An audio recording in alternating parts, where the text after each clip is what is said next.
Yes, I can.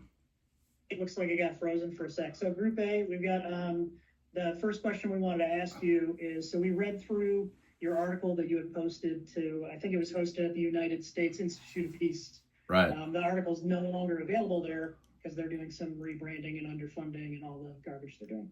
Yeah. Our question was, what is the current state of the relationship between the Marshallese people in the United States? If you could speak to that, and what's currently going on with seeking restitution and apology for the nuclear legacy. That's a very interesting question. I mean, like, I, I don't know how the world is such a mess right now. And we're just like every other country trying to sort things out. Like, for example, for a long time, we couldn't even mail packages to the U.S. Imagine we're a U.S. domestic postal destination here with a U.S. zip code, and they just said, okay, you can't mail packages here anymore. And we're like, what? I mean, and the way we look at it is our relationship with the U.S. We helped the U.S. Fight the Japanese in World War II. We went through all that nuclear testing period. We have a U.S. military base here. Our men and women fight in the U.S. uniform. We have a compact of free association. We're your friends. And this is what you do to us? We can't mail packages? I mean, all these ridiculous things. And we can't export our tuna to Honolulu now, our tuna fish. There's a big debate going on. It's just kind of shut us off. And we're friends. I mean, it's very chaotic trying to figure out the relationship now. And they did come up with a compensation package. This is how bizarre the world is in terms of how the U.S. views this nuclear situation. So under the third compact, there is what the RMI, to their credit, to their negotiators' credit, they wouldn't negotiate unless they could put something on the table for the nuclear issues. And that was not done in the second compact. They said, we're done with this because that was in theory taken care of under the first compact. So they came to the table and they said, okay, fine. We're going to give you some money, but we can't call it nuclear compensation. We're going to give you this trust fund that you can take a certain amount of money out of every year. And here's the trust fund agreement. It's 57 pages long. The word nuclear is not mentioned once. So it's like, okay, well, they don't want to call it nuclear compensation, but now there are 13 atolls which are eligible for this money. And there's a big meeting when I get off on this call that I have to zoom in on to try to figure out how to spend the money. I mean, it's the relationship is like every country in the world now with the U.S., the relationship, I would characterize it as a bit rocky. There are just things happening now that have never happened before. And for a third world country like we are out here, totally reliant, on a lot of largesse from countries from around the world, especially the U.S., it's a little bit scary. And I'll end there, but it's just kind of it's like everywhere else in the world right now. We're like, it's like Greenland, it's like, it's just stuff that doesn't make any sense to me anyway. Sorry, could I ask just a quick follow-up? Sure.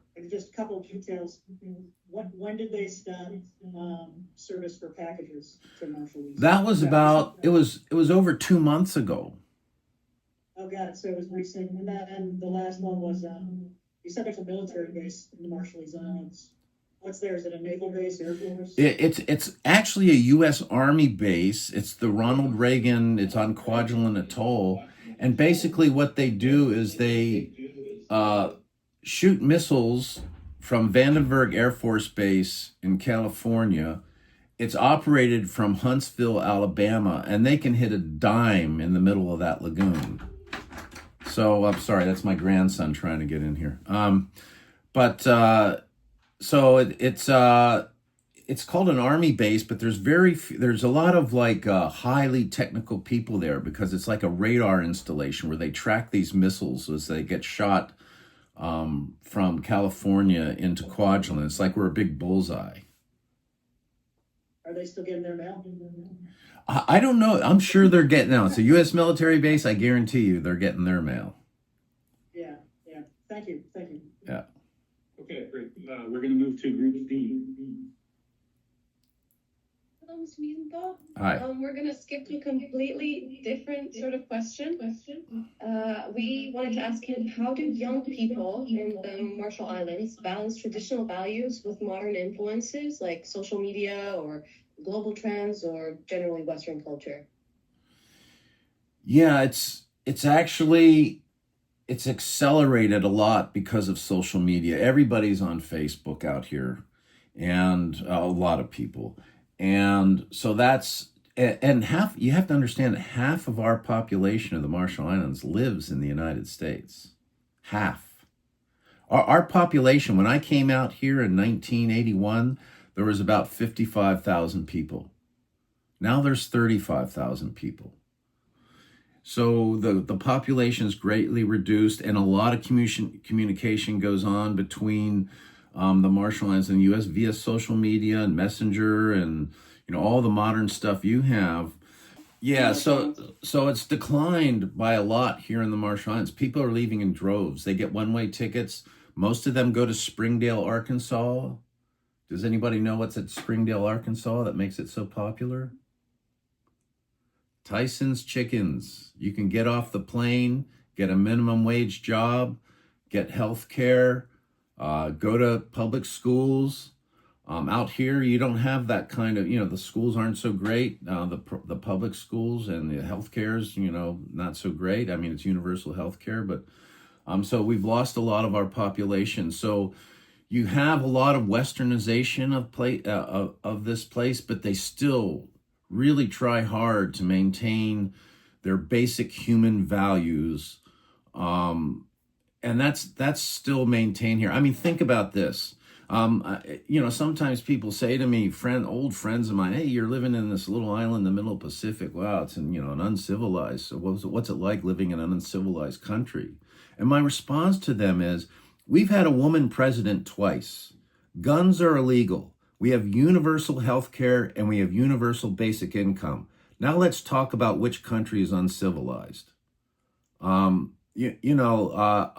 really think this place, there's no murders here. I mean, maybe there's a murder every 2 or 3 years. I have 5 kids and 8 grandkids, and I thank God all of them are here except for one of my sons is in medical school in Barbados. But my family lives here. You can hear my grandson banging on the door back here. He wants to come in and play with me. He's 3 years old. I spend all day. My mother lives here. I brought her out here from the U.S. She's 91. And she loves it here. She's been here about 5 months. I get to talk to we have 4 generations living under one roof. That's the Marshallese way. Everything's family. And that's the way people treat each other. When I was living on the outer islands, I did that for 6 years. Madro here has about 20,000 people. When I lived on the outer islands, my first 6 years, first as a Peace Corps volunteer and then as a private teacher, there were 200 people you're on these little tiny islands, and everybody knows everybody. Everybody knows where every mole on your face is and everything about you. And it's to a lot of Westerners, when they live in that situation, it's very uncomfortable. But I learned to love it. They just want to know who you are. And everybody there, think about this, everybody there is related to everybody else. They're all we say cousins, but if you have 2 males and brothers and they have kids, all those kids are considered brothers and sisters. If you have 2 females and they have kids, all those kids are considered brothers and sisters. But if you have a male and a female and they have kids, they can marry each other. So this whole island is family. So the only way they know how to treat somebody else is like a family member. And here I get plunked into there, and this little outer island as a very young person, probably like a lot of your ages, in my early 20s, and everybody's treating me like I'm a family member. And I'm like, what did I do to deserve this? I just couldn't figure it out, but it was so nice. And I really got to like it. My Peace Corps group had so many people quit after the first year because they couldn't deal with people. People are around you 24/7. You think you're going to this little island with, you're going to live on an island with 2 palm trees and it's just you. It's not. You're surrounded by people all the time. I had guitars in my house. We play guitars every night. People crash out on my floor. I was in this little shack out there. It was great. And I really got to like it. That's why I spent 6 years on the Outer Islands. It was fantastic. But I'll stop there. I don't know how I got off on all that. I tend to do that, so interrupt me if I'm rambling on. Great. Group C. Can you hear me from back here? I sure can. Perfect. Okay, so one of our questions we had for you is, many people outside of island communities see like island life as simple or peaceful. What is one common misunderstanding about island life that you wish more people understood? Well, island life, what's interesting about island life to me is you treat each other very differently. The human interaction is very different. Like if you're in the U.S. and you're driving down the road and somebody cuts you off, you give them the finger and, the hell with you. And, you're never going to see that person again. Well, you do that here, you'll see that person tomorrow and you may need help from that person in one way or the other. So you can't just flip somebody off and expect them to be okay with it. So everything it's a non-confrontative society. And apologies are accepted because you've got to live with people here. That's what's really cool. But people think it's this nice, tranquil life. People here the politics here are extremely complicated. Not like in the US. When I would go back to Washington, D.C. and talk with senators or congressmen, we'd go around and lobby with them. It's like you're dealing with a bunch of 5-year-olds compared to the way the politicians are here. They're extremely complicated. And the politics are complicated, not violent, but very intense. And people here are, we have freedom of speech here, and you can say what you want, but sometimes you got to be careful on how you say it. When I was Secretary of Health for 4 years, I was getting in trouble all the time. I mean, it was a different situation because it was during the pandemic and it was life or death. And it wasn't like you weren't in situations where typically politics is something where you have to find a way to compromise. A good politician is good at compromising, I think, and coming to some good solutions that make everybody happy. When it was the pandemic and it was life or death, and I was basically the mouthpiece for the Ministry of Health, there was no compromising. And so I had a lot of, it was the most complicated political situation I've ever seen here. But anyways, I don't know how I got off on that either, but it's a very different sort of life here where there's a lot of humanistic values. Like I have arguments with people and I know someone may not like me, but they don't hate me. And I don't hate other people because I may not respect their opinion or I may disagree with them, but they're still part of families. When you get married to somebody out here, like I'm married to a Bikinian woman, you become like one person. And in that respect, you're part of a big family. Everybody's part of a family here. And that's the way people interact. It's very, very different, especially in the Marshall Islands where it's such a small country and there's only 35,000 people and 20,000 where I live now. It's just, it's complicated at times, but at the same time, it's a really nice place to live and raise kids and grandkids. Well, I'll just put it that way. We got a lot of questions, so we're going to keep moving here. Okay. Group D. Hi. As a group, we're kind of wondering what impact you've seen climate change have on the community in Marshall Islands. And then also if people are leaving because of the changing climate, what long-term impacts do you see that having on culture? Oh, okay, with us, climate change is already here. And by the way, you people in the U.S., climate change is there too. If you don't notice your forests burning and the bad hurricanes and stuff, it's almost at times, I look at the U.S. and some other countries in the world, and it looks like climate change is worse out there than it is here. We get king tides, like next month will be a king tide. And when there's a really high tide and a full moon and a storm at sea, like if it's windy out, when I drive home, I have a 20-mile drive to my house. It takes me about 45 minutes every day. It's just one road.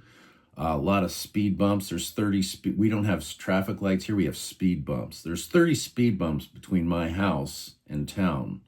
And then you've got potholes, chickens, kids, dogs, cats, all kinds. It's like driving in a pinball machine or a video game or something. So that's kind of what it's like here. So when I drive out to my house by the airport, there's a long strip of road where, it's the road is all you have. You have ocean on this side and ocean on that side. And so when it's a high tide and you have a full moon and there's a storm at sea, you're driving through salt water and rocks. I had Volkswagen Bugs for a while. They completely disintegrated, old style Volkswagen Bugs. I tried to keep them alive, but they're all both dead now in my yard. Everybody here has dead cars in their yard. We have 5. What do you do with a dead car once it's dead? You leave it in your yard. And we have 5, and that's average. So you see the climate change, and you get these weird storms. And some days, I recall I wrote an article about this for the Pacific Island Times magazine at one point. I went out to Laura. It's a beach. It's a really nice beach we always go to on the weekends, and we go out there, and I was stunned because there was a senator in the water at the same time. I went to get in the water, and I realized there was nobody in the water because the water was hot, not warm. It was hot, like you're getting in a hot bath, and it was so hot you couldn't swim in it. And I'd never experienced something like that before. And the senator and I we were the only 2 in the water, and we're looking at each other and we're going, it's like hot. And some days you walk around, you're in a tropical climate. It's the same temperature all the time here, between high 70s, high 80s. But there are some days when you're just walking down the street, and like yesterday, someone said to me, it's really hot outside. You're living in the tropics, and when someone says to you, it's really hot outside, that's weird. Because it's always hot to some degree, but it's like, it's really hot. And we're experiencing that. But with regard to people leaving because of climate change, that, I hate to say it this way, but at this point, that's a media thing sometimes. People come out, all these people, there are people leaving in droves. We've lost half our population here. But it's maybe a couple of people left because of climate change, because their house maybe had an inundation or something. But it's healthcare, education, all the same stuff you guys would want for your kids, and a better world, sort of. I don't believe it's a better world back there. These people go back and they start working these 9-to-5 jobs. And you can't say, my kid's sick today, I'm not coming in, like you can here. I'm not going into work today. It's because I've got a Zoom call with you guys and another Zoom call. You can't do that back there. If you're in the chicken factory and you're working for Tyson's, you better be showing up every day or you're not going to have a job anymore. So they're back there and they got insurance payments and electricity and all these bills they got to pay. You don't have that kind of stuff here. So it's your 9-to-5 world that they go into back there. And there are some benefits, but there are it's a really tough life for a lot of Marshallese, I think. Big crowded houses and everybody living off a certain number of paychecks. So not a lot of people are going back because of climate change, but I expect that may change. If it gets so bad here, I'll be the last person out floating on a kayak. I don't want to leave this place for any reason.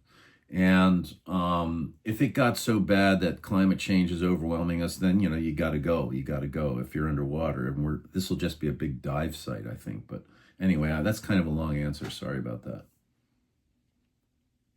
Okay, we're back to Group A, second round. Hi, so can you hear me? Yes. Yeah, so this is just a more general question, honestly, a little more basic, but in general about the Marshallese culture, what is it mostly known for? And were you able to learn their language? If you did learn their language, how difficult was it for you to learn? Okay, so it's an oral language, and the only book at this point written consistently in the Marshallese language is the Bible.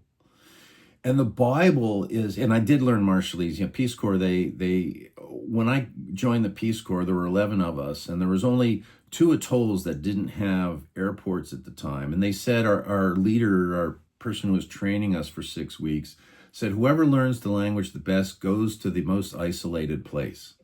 Well, that was, they were singing my tune there.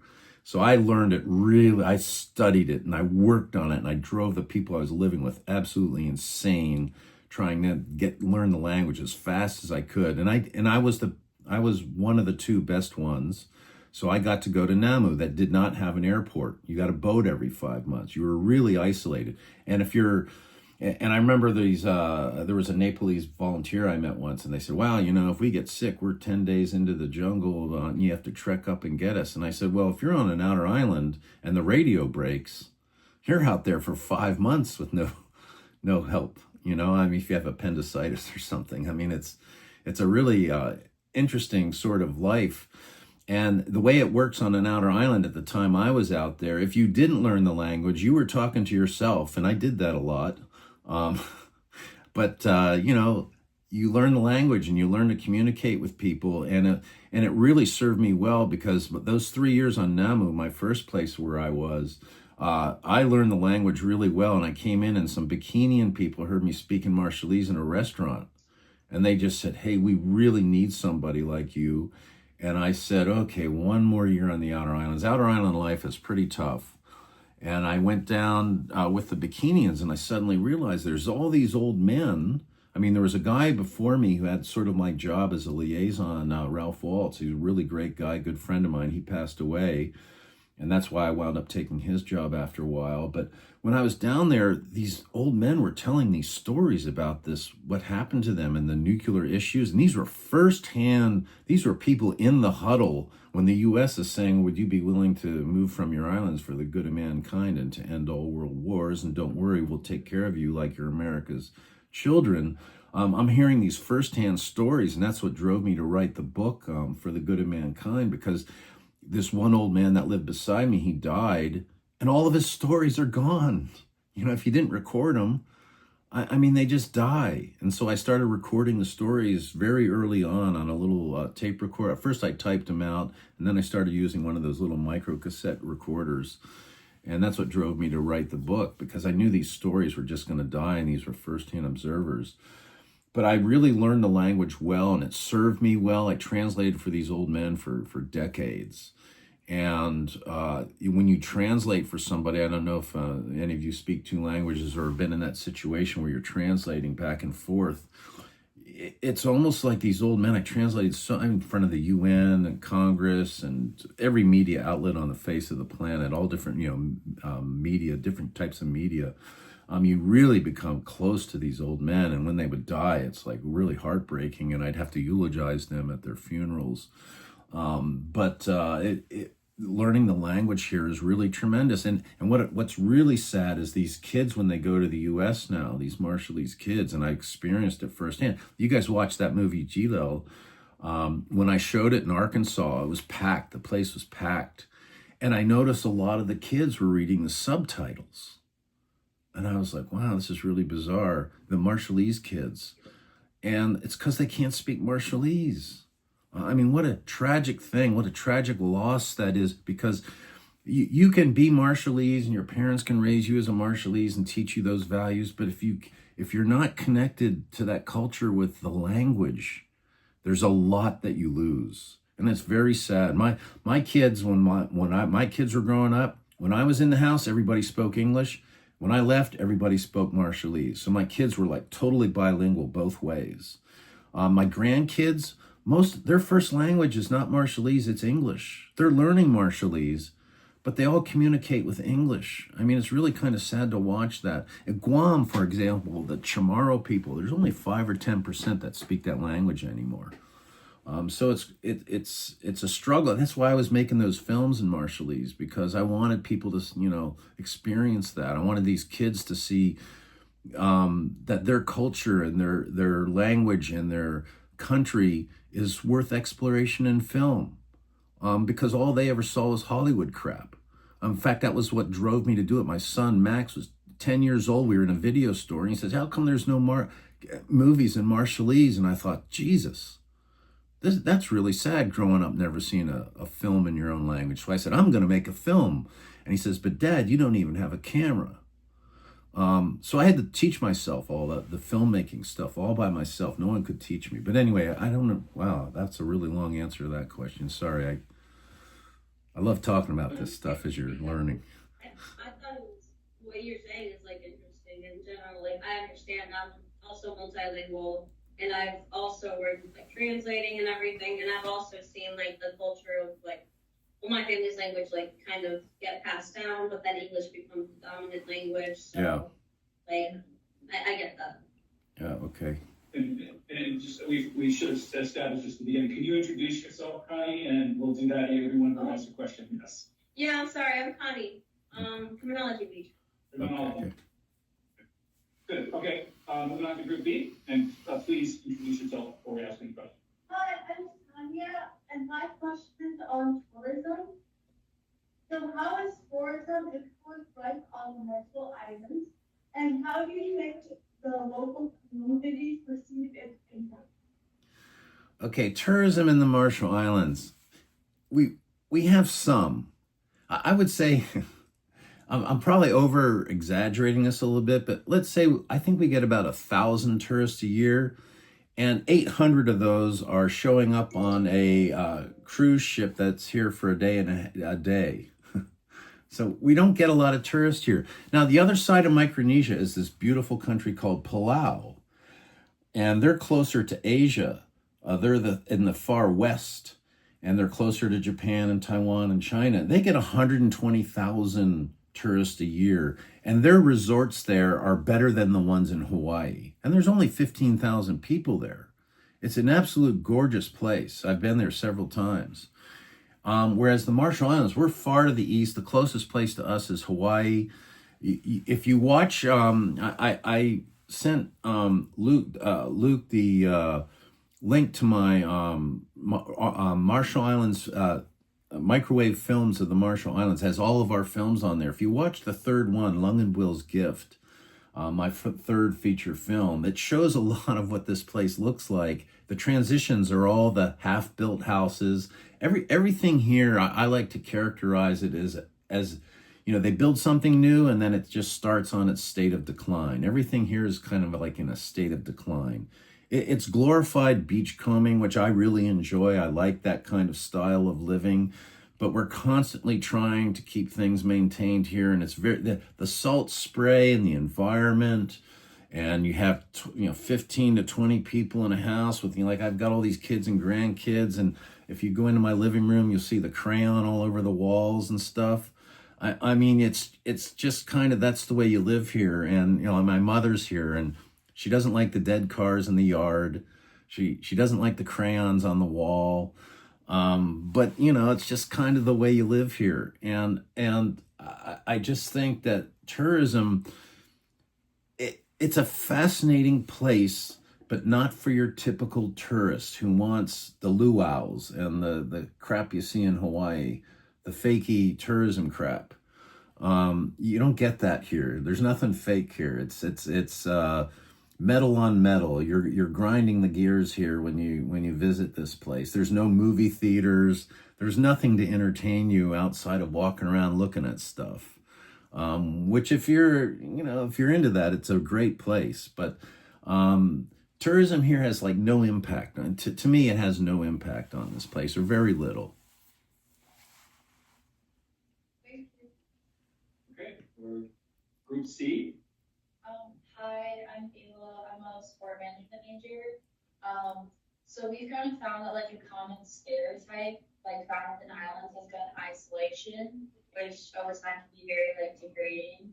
And I was wondering if like island life or culture like specifically has ever taken a toll on like your mental health or anything with your family, and if not, what aspects in your life has helped to like avoid or cope with it? The best example of island life taking a toll on me is, I'm going to go back to being Secretary of Health during the entire pandemic. And I'm very proud of what we were able to do. I was surrounded by these marvelous, intelligent doctors and nurses. I wear scrubs all the time, even though I'm not Secretary of Health anymore, because I respect a scrub more than a suit and tie. If when I was Secretary of Health, I was in that hospital every single day. And I would walk around and talk to people and try to figure out what their issues are. And I just loved working with them. I'd go on grand rounds with the doctors. I mean, it was the most sensational thing. But can you imagine, you're in a totally under-resourced country. We had a dengue fever outbreak in August of 2019. Dengue fever is an awful disease if you don't know what it is. People get really, really sick. You have to monitor blood platelet counts every hour to make sure they're not taking a dive. And our hospital was packed. This is August of 2019, packed with people by the time we got to Christmas in January. We had thousands of cases here, and there's only thousands of people here. And we're sitting there and we're trying to deal with this. We're all burned out and we're all tired, and it's a state of health emergency for 6 or 7 months. And we're at the peak of it. And all of a sudden we start seeing this video of Wuhan, China, and these people crowding into hospitals. They're sick and they're dying. Then you see Italy and Iran, and they're deciding whether to take an 80-year-old person into the hospital or a 40-year-old because of this thing called a coronavirus. And we're going, what the hell, man? We couldn't deal with that. And it's spreading around the world like wildfire. And here I am, Secretary of Health. And I'm this, American dude who got put in that position to kind of organize the Ministry of Health. I didn't even know where the morgue was when I became Secretary of Health. And I have 750 employees, 2 major hospitals, 4 clinics, 50 outer island dispensaries. And the world's going crazy with disease. There's measles that swept through the Pacific in December of 2019, killed 82 kids in Samoa. So for 3 months, you couldn't come into the Marshall Islands unless you showed evidence that you had the measles or you've been vaccinated. It drove a lot of people nuts. You talk about tourism, no one could come here basically, unless you had that evidence. So here all these diseases swirling around, then coronavirus. And I started talking with my staff, these wonderful people that I worked with, and we came up with the idea, let's close the borders. And it took us, I can remember it was a 7-hour meeting with government people trying to convince them that this is the way to go. Closing the borders, nobody comes. Imagine that. And we convinced them to do it. And on March 8th, 2020, we closed the border. We're the first country in the world to close the borders, and no one could come. And I remember getting on these Zoom calls with my fellow secretaries from around the Pacific, and they were all friends of mine and stuff, but they were like saying to me, what the hell are you closing your borders? That's crazy. But within 2 weeks, they were all doing it because they suddenly realized you're an island, and if you close the borders and no one comes, well, then the disease can't come. So we were the next to the last country in the world to get COVID, 2.5 years after the outbreak. We were in a 38 straight month state of health emergency. We had this huge population spread out all over the place on these outer islands. Over 90% of our people were vaccinated by the time it got in. And we had a grand total of 3 people die in the hospitals from COVID after 16,000 cases in 1 month. We were so well. We had all of our test to treat centers ready to go when it happened. We started out that COVID outbreak. We only had 3 ventilators. By the time we had the outbreak, we had 40. And we just were really well prepared, really well organized. I'm so proud of that. We were the only country in the world in 2021 when the Delta variant was out there and killing a lot of people. We were the only country in the world, that did not have 1 single case of COVID in that year. Not even a border case. We were the only country in the world that was able to offer vaccines to everybody 6 months of age and up if they wanted it. We weren't forcing people to do it, but we were so well prepared and so under-resourced. And I don't even remember what your question was, but it's just an example of, I'm sorry, I'm so proud of this. I mean, I was talking about mental. I mean, I went through so many, you're dealing with these politicians that want to travel and they want to do all this stuff. And if they left, when you came into this country during COVID, if you left and wanted to come back in, you had to do 5 weeks of quarantine, 2 weeks in Honolulu and 3 weeks here. And I'm talking about monitored quarantine where you can't come out of your room for 5 weeks. And by the time you were released into the wild here, after a while, we did open up and allow people to come, but you had to be tested 5 times during that course of quarantine before you could even, set foot in the country. And this is the president. It didn't matter who you were, the president, everybody. And so you can imagine what my mental health was like. The day after we closed the borders, I went in to eat breakfast and somebody said, "How does it feel to be the most hated person in the Marshall Islands?" I mean, it's just this dramatic thing. But anyways, the mental health here is, but we did build a mental health center while I was the only one in Micronesia now that we deal with people for mental health. And it's interesting, I'll end here, but the interesting thing was yesterday, this is the difference between our country and yours. There was a woman here who died yesterday. Her name was Winta. And really, she's mentally disabled. You see her wheeling down the road in a wheelchair sometimes, but she would show up at parties and sing and do all this stuff. And she was really funny and everybody just loved her. And everybody would give her money if they saw her. And this is the way we treat mentally ill people here. You help them. And she died yesterday. And the outpouring on social media, it was like a president died or something. They just loved this woman. And the outpouring for this mentally ill older woman was just incredible. So the way people deal with mental health here is, it's family. Everybody's family. So you help people. You do your best to help people. And I'll end there. Boy, I don't know how I got off on that one. Sorry, that was a long one. But yeah. Right? Yeah. My name is Colin. I'm a bio major. So I know we're going to talk about healthcare type of stuff the last little bit, but outside of COVID and mental health, what are some of the biggest, as someone that experienced both mainland and island healthcare systems, what are some of the similarities and differences in the two of those on both the doctor side and the patient side? And then how do you go about getting people to come back and work as healthcare workers on the Marshall Islands? Yeah, I'll tell you, boy, I just, if I could start over, I'd be a doctor or a nurse.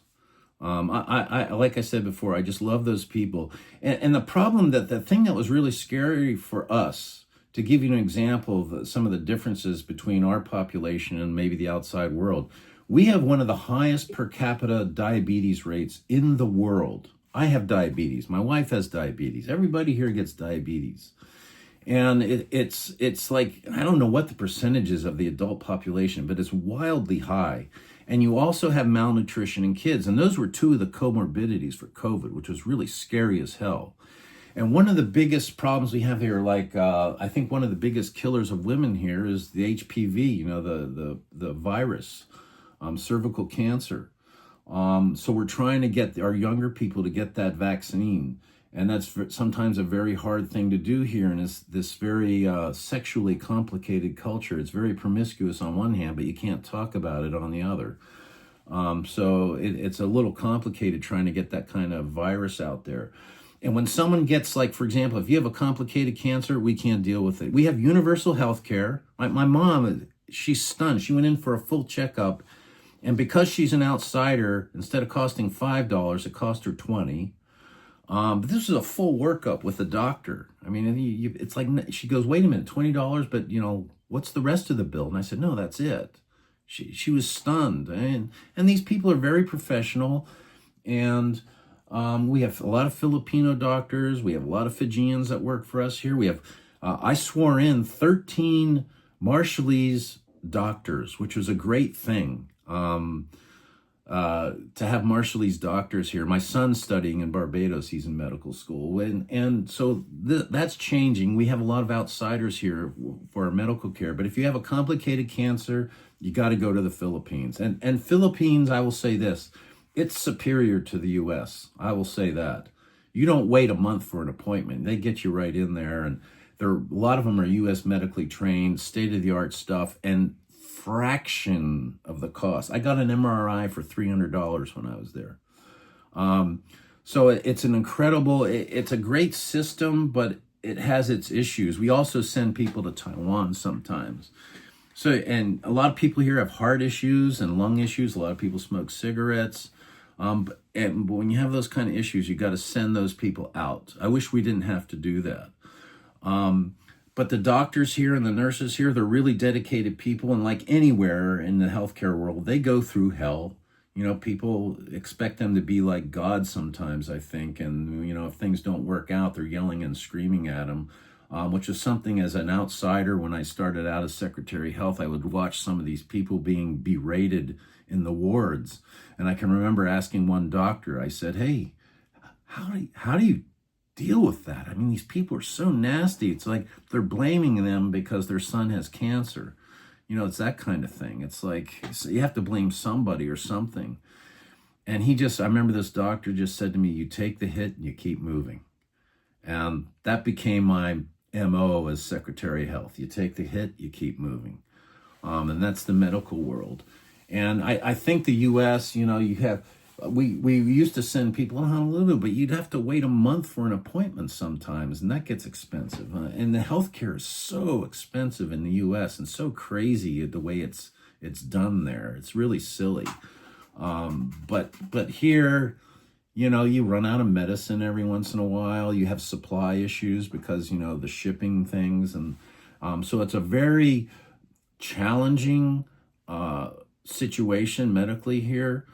But again, you know, once you've worked with these people and you're in the foxhole with them during something like a COVID or a dengue outbreak, or boy, all those people to this day are just so near and dear to me. Anyway, I don't know if that's answering your question, but it's a really interesting place to work. If you ever want to come out and if you're in that field, it's a really cool place to work, I think. Okay, we got about 10, 15 minutes left, so I want to let, we don't necessarily have to go in rotation, but what other questions that people want to ask? Okay? I can ask a question. Introduce yourself. Hi, my name is Rich. I'm a psych major. I just had a quick question for you. So you were born in the U.S. and were there for a significant amount of time. What did you have to unlearn from the U.S. culture and learn in the Marshall Island culture to adapt to it? Yeah, these people here totally rewired my brain to my own benefit. I'll tell you what was really hard to deal with. I touched on it a little bit earlier, but you go to an outer island and you're thinking, oh, you know, it's a nice little tranquil place, a couple of coconut trees. But within days, maybe weeks, they're handing you your personality on a plate. And they know everything about you so fast, because you think about it, there's no TV, there's no entertainment out there. All they have, it's just people. And they're great storytellers. I mean, that's how I got into my storytelling. I just used to sit around and just listen to these people, these old men and old women sometimes, and even the little kids. I got so many of my stories, like that first film I did, I learned that from a little 8-year-old kid. Part of that story about the Noniap and the fairy. They just serve you up. They figure out who you are. They figure out which buttons to push. That they know what makes you mad. They know what makes you happy. And to an outsider, like your question is, you know, to an outsider, if you're a Westerner and all of a sudden these people are picking you to pieces and telling you who you are, and you're thinking, wow, I thought I was going someplace new and nobody would know who I am and I can kind of like start over. No. They're going to tell you who you are, and really quick. So if you don't like yourself, you don't last long on an outer island.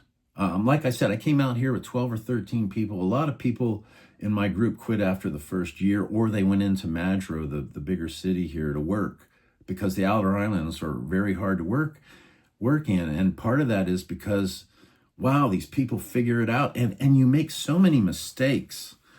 I mean, like I was explaining before about the the cousins and the brothers and the sisters. You can't talk about, if you're with a bunch of guys, you can't talk about a guy's sister. And those are fighting words. So you got to figure out all these relationships really fast. And you make those mistakes and they allow you a little bit, oh, hey, dude, that's my sister you're talking about. When you're a bunch, guys talking about girls or girls talking about guys, you just got to be careful about how you talk about stuff. And you got to learn those things. But so your brain gets, I got so rewired. And then traveling with those old men, telling this just heartbreaking story about the way they were just tortured at the hands of the U.S. and callous disregard, all this arrogance and ignorance all mixed up, the way they were treated and how they were lied to, and all this awful stuff. I mean, it totally rewires the way you think of the entire world. And I'll tell you, I'm trying to go faster because I know we don't have much time, but my mother came. I never used to watch the news on TV, never. I'd doom scroll through, I'd get the headlines, and I just don't like hearing that guy's voice. So I'd scroll through my phone, and I can figure out what's going on in the world. Well, my mother came out here, and she wants to watch every news broadcast every night. CBS, ABC, NBC, not Fox, but, PBS. And so I'm getting like 2.5 hours of news every night. And it's like watching these people in a meth lab or something. I mean, it's just like, it's awful. And I'm thinking to myself, my God, I made this decision 45 years ago. Thank you, God, that I made that decision. I like where I am. I like how I'm raising my kid. My kids have the way they've been raised here and everything. And then everybody else, I think, here thinks the same way. But you really get rewired. You don't have a choice, or you don't stay here. That's the short answer to the question.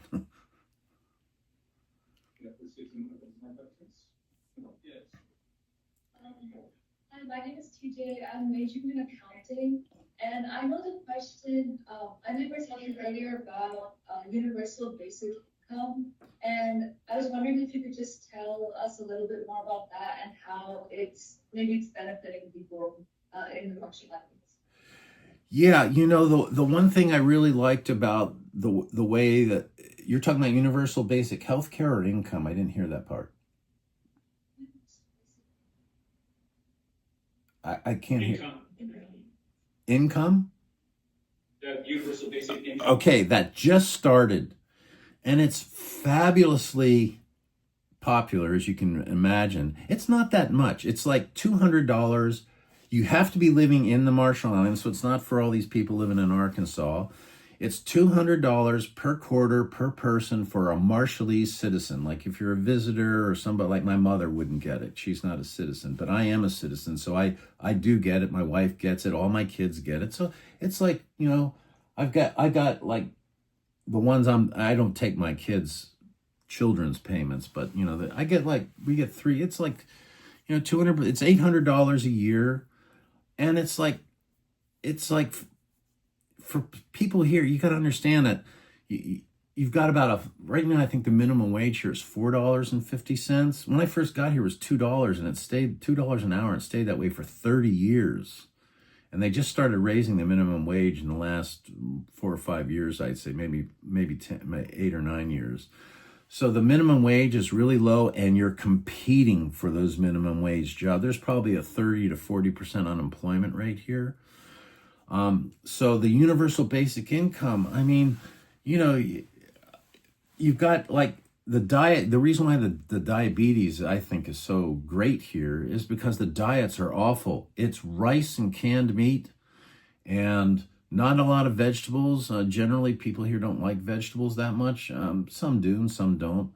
But it's a lot of the diets here. It's canned meat and rice, white flour, cola, sugary stuff.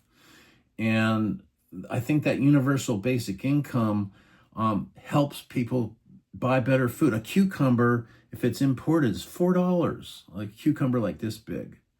So if you want to buy good food, it's expensive. So a bag of white rice, a 20-pound bag of white rice will feed a family, for several weeks. So that's what they spend their money on.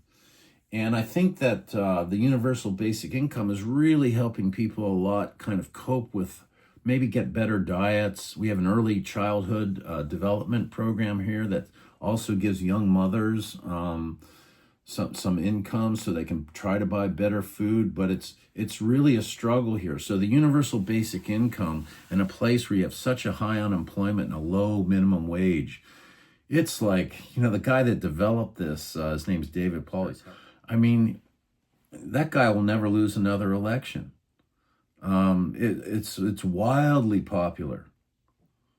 He'll like that I said that too. So. Other questions people want to ask? I guess I just have two questions for you, Jack, as we close. First of all, can you talk a little bit about your filmmaking? What's the process of making a film? I shared with Dan that it's a community, based on previous things I've heard from you, community-based effort, low budget, right? Seeking to serve your community audience. But it's a very different process than what a big film. We watched a little bit of Alexander Payne's The Descendants, the one about Hawaii. And I was wondering if you could kind of think about your own filmmaking, your approach to filmmaking, and what that experience has been like. Well, so I started out, when I made my first 3 films, it was not even an HD camera. I mean, it was a Panasonic, pretty nice, used by National Geographic. And then I moved into better equipment for The Sound of Crickets at Night and Gilo and Batman versus Madro towards the end there, which is a bizarre film that not many people understand and most people don't like. But it's like The Wizard of Oz here. People love it, but the outside world never liked it. But anyway, what I've done now, though, is I'm doing a comedy series. You've heard of Hawaii Five-0. I'm now making a comedy series. I'm almost done with a 3rd episode. It's called, you've heard of Hawaii Five-0. This is Madro Five-0, and it's about this funny detective, a heavyset guy, really funny.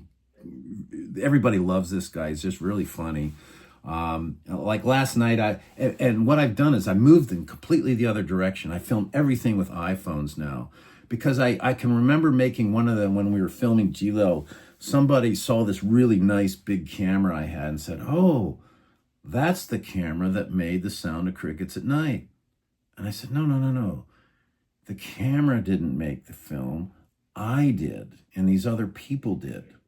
And I teach classes on filmmaking, and I always start out saying, okay, what's the most important element of filmmaking? And some will say the actors and this equipment and the camera. I said, no, it's the story.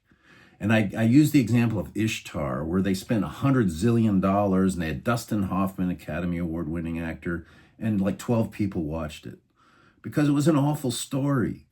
And so I've moved in the other direction because I want to see young people here see me making films with iPhones, because a lot of people here have iPhones, and I use a sound thing. It's called a Zoom, and like last night I was, and I still in this comedy series. I'm always in it. I always take a cameo role in there. And last night I was a Batman impersonator, which was pretty funny. That's why my voice is a little raspy because I had to talk like this. But anyway, so I really enjoy it, and we're not making any money on these films anymore. I used to donate the first 3 films. We made about $25,000. I donated it all to a school, every penny we sold 15,000 DVDs of those first 6 films. But now it's just with YouTube and all the streaming stuff. You can't sell DVDs. And the showings you could make some money on a little bit, but not like you used to be able to do. So now we just do it for fun.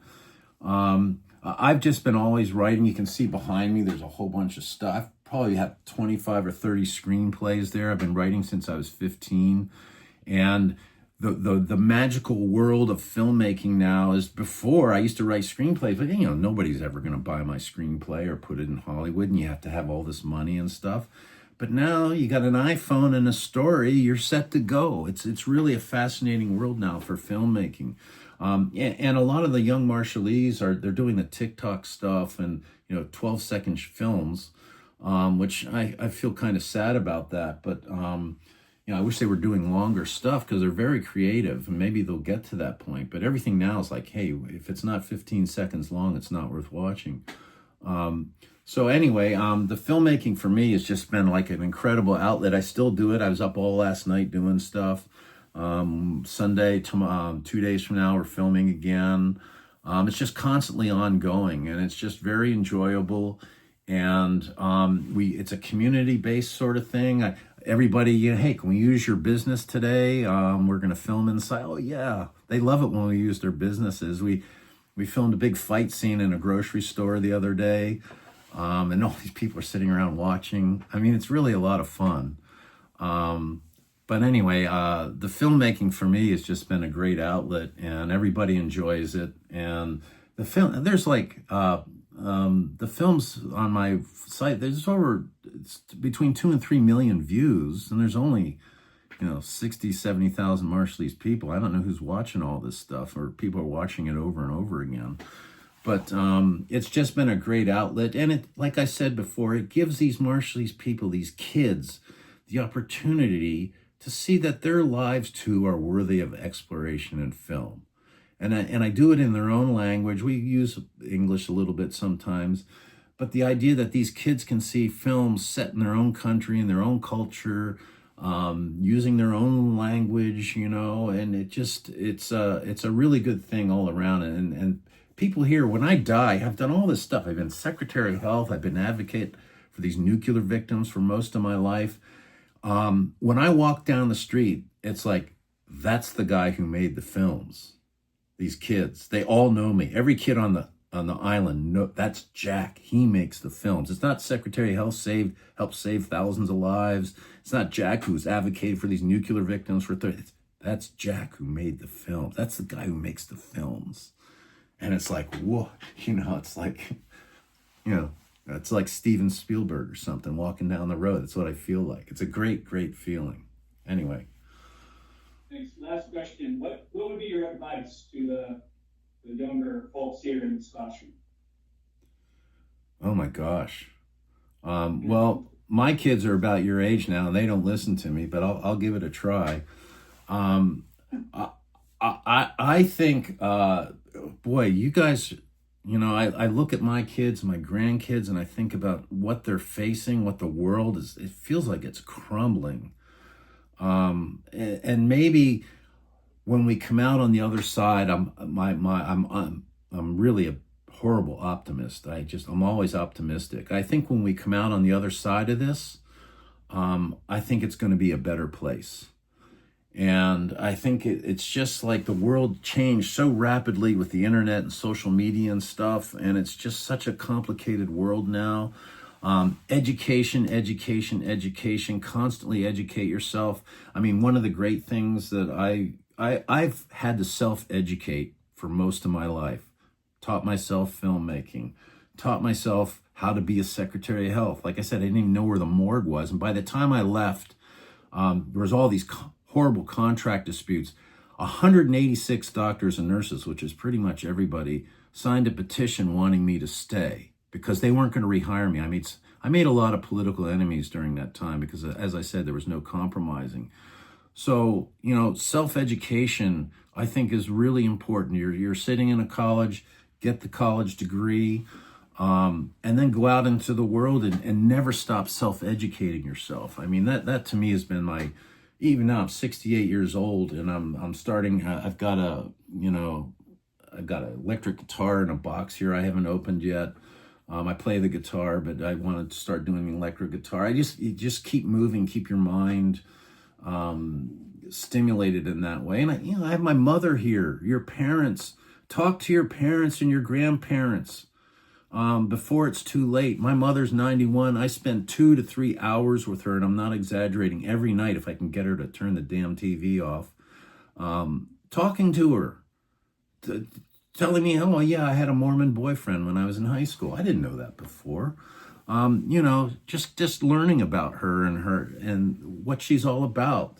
Spend time with your parents and your grandparents. Those people are really important because it's your history. And once you understand your history, I think you become you become more self-aware of who you are as a human. I don't know that, you know, like I said, my kids don't listen to me. I don't know if anyone there is listening either, but you know, just continue. I would say continue to self-educate. Never stop. Never, ever, ever stop. That to me has been the most enjoyable thing about my life, I think.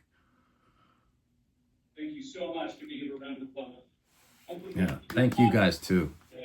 Yeah, I love doing this stuff. Luke, thanks for asking me to do this Yeah, again. well, we may have some follow-up questions for you, so I'll reach out to you. Okay. Anytime.